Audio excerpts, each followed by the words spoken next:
as the Earl of Loudon. He had lots of titles, plenty of castles, but very little cash. Which meant that his sister, the Lady Flora, wasn't nearly as eligible as you'd expect an aristocrat to be, and wasn't going to be able to marry into the nobility. She'd have to get a job. And she did. She became a lady-in-waiting to the Duchess of Kent, Queen Victoria's mother. And that was the start of big trouble.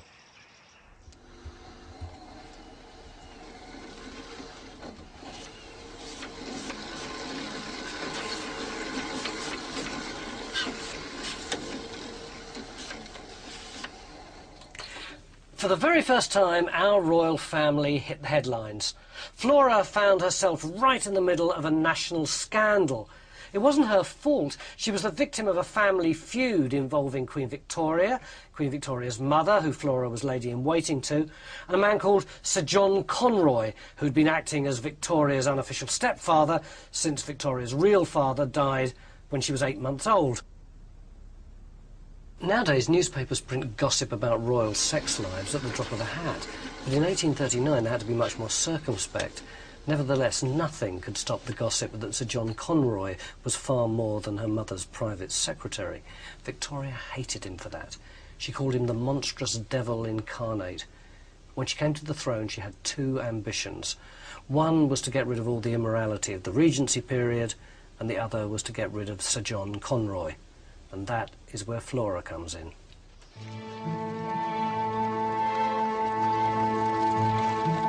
In 1838, Flora travelled down from Scotland in a carriage with Sir John Conroy. They were alone, no chaperone. There were rumours. And when months later Flora's stomach started to swell, gossip about a pregnancy became rife. It was Victoria's perfect chance to get back at Conroy. She banned Flora from court and ordered her to have an intimate examination. Victoria's high-handed attitude destroyed our Plantagenet princess's reputation. It brought Victoria into direct conflict with Flora's brother, our alternative monarch. It's all here. The examination proves that Flora's a virgin and is actually very ill. George and his family and the whole nation are outraged by Victoria's treatment of poor Flora.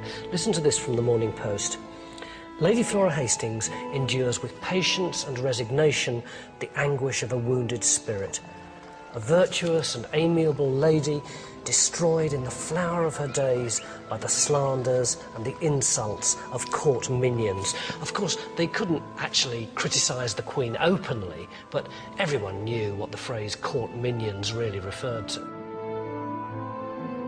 This incident ended the young Victoria's honeymoon period with the British public. This is the dramatic moment in history when our alternative royal family dared to stand up to the person on the throne. Not only that, but the people mobilised behind them. Crowds jeered and hissed Victoria. Eggs were thrown at her carriage.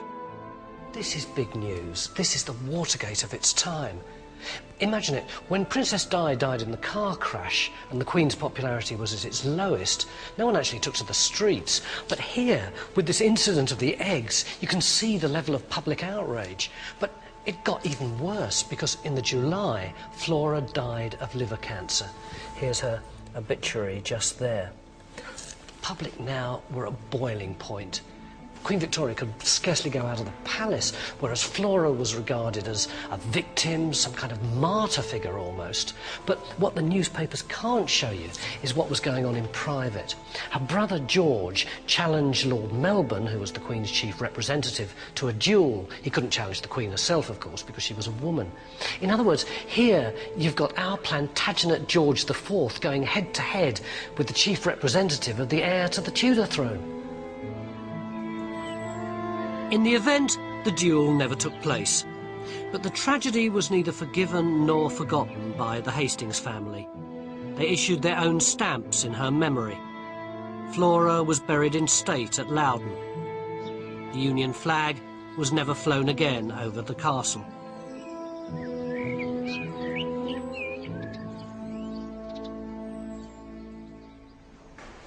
The publicity about Flora made my research easier.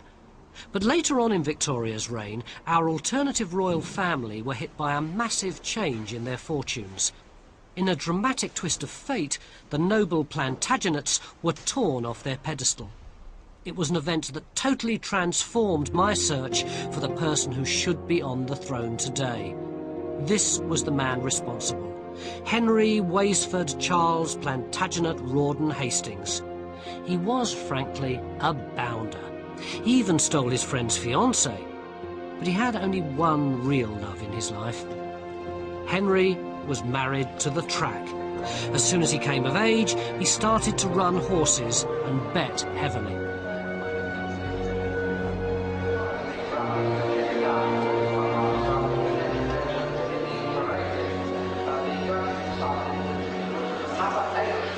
Can I have tenner to win on Turner? Number 7, £10. If I wanted to make a really big bet here, would you take it? It depends how big a bet you're talking about, really. $5.5 million. I think you might struggle. Certainly a good would anyway. I've never heard of anyone asking for a bet bigger than £1 million, but there was somebody asked for £1 million bet last year. What would you think of someone who put £5.5 million on the horse? I think they've either got too much money or they're just trying to get rid of some for somebody else. Well, that's exactly what Henry Hastings did. He'd already spent virtually all of the family fortune, about £100 million in today's money. He just got £120,000 left. That's $5.5 million today. And he put it all on one horse in one race to win. It was the 22nd of May, 1867, the Derby. Henry had backed the odds-on favourite, Verdun.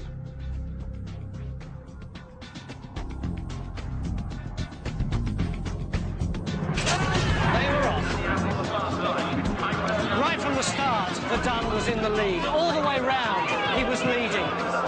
Then in the final furlong, a rank outsider called the Hermit started to gain ground. With every step, he got closer.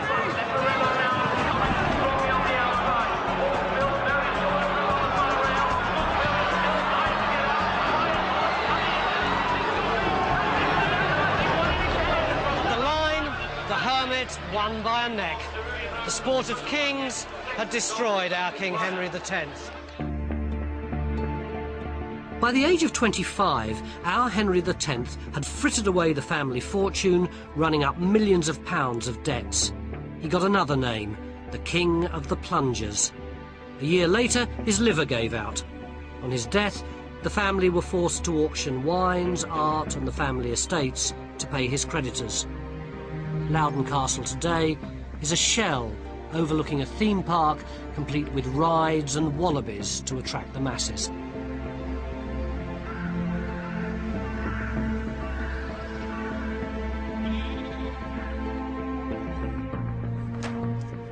Suddenly, our alternative line had run slap bang into the real world.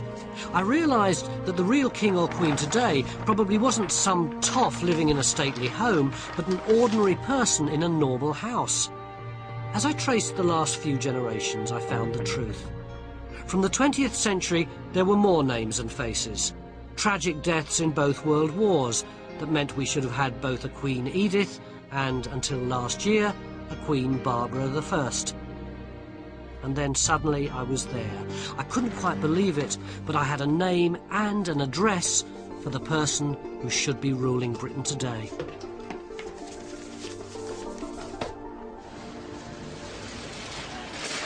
In 1960, when the present occupant of Buckingham Palace was still in the first decade of her reign, a young man set sail from England.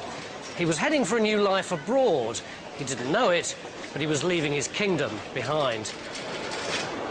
Good morning.